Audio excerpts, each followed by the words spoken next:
Baik, selamat siang semuanya. Kembali lagi bersama saya Dr. Benny Bundur SHMAKes.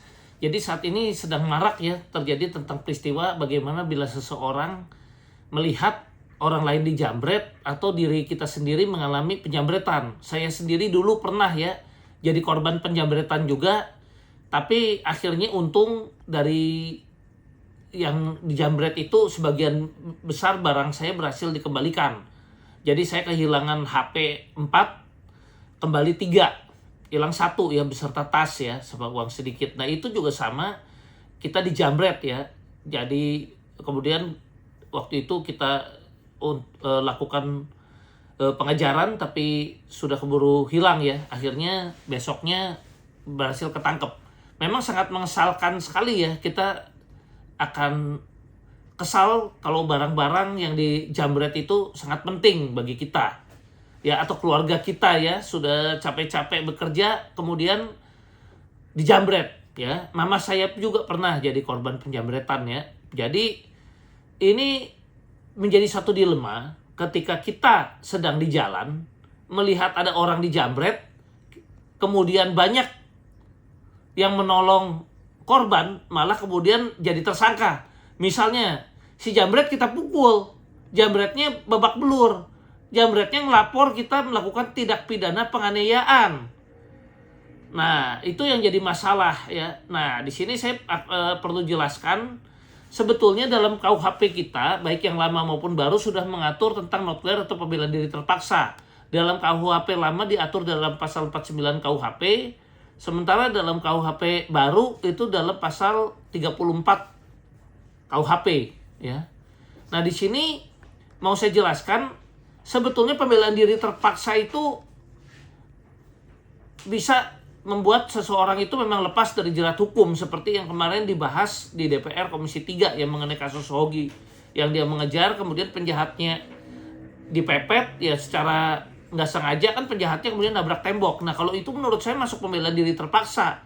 Memang seharusnya dia perbuatan pidananya ini boleh dibilang dapat dimaafkan sesuai pasal 34 KUHP baru ya. Yang nggak boleh itu adalah begini, penjambret atau kita sekarang bisa bela diri, misalnya katakanlah kita belajar taekwondo atau apa, kita ditodong oleh pisau, kita tendang, pisaunya nancep, penjahatnya mati seketika, maka itu bisa dianggap pembelaan diri terpaksa ya.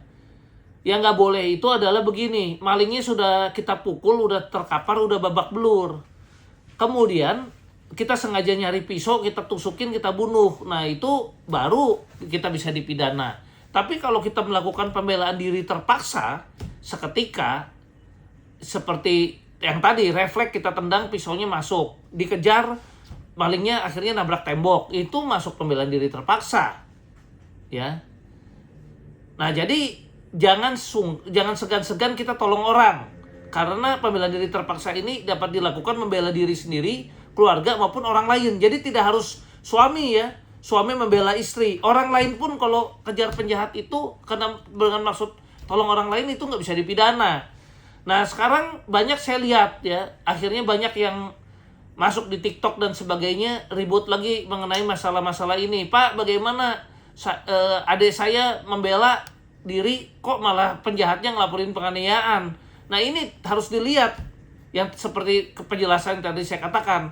Nah kalau kita merasa diperlakukan kurang adil, sebetulnya masih ada cara lain. Nah ini yang jarang dibahas. Jadi tidak harus diviralkan saja. Walaupun diviralkan bagus ya, karena memang sekarang no viral no justice. Tapi kalau kita viralkan tidak viral, masa keluarga kita tetap di dalam, misalnya gara-gara kita tolong orang. Itu ada caranya. Caranya itu kita bisa lakukan pra-peradilan. Jadi kita ajukan pra-peradilan tentang sah tidaknya penangkapan, sah tidaknya penahanan, sah tidaknya kita ditetapkan jadi tersangka ya. Nah itu boleh dilakukan pra-peradilan. Nah dalam pra-peradilan itu biasanya kita mengajukan ke pengadilan negeri dengan hakim tunggal, itu diputus hanya 7 hari ya, sehingga kepastian hukum kita bisa segera dapat. Jadi kalau kita nggak bisa dapat keadilan dari kepolisian, maka salah satu upaya hukum lainnya adalah melakukan pra-peradilan ya. Dan apabila pra-peradilan nanti diperiksa, hakim bisa saja menyatakan penangkapan, penahanan dan penetapan tersangka itu menjadi tidak sah, ya, sehingga bisa langsung lepas. Jadi kalau kita kecewa dengan salah satu institusi, selain kita juga bisa melaporkan ke polisinya tersebut kepada Propam, kepada Wasidik, ya, karena kalau polisi juga salah di dalam melakukan tindakan itu bisa dilaporkan, ya, baik ke Propam ataupun ke Wasidik misalnya, ya.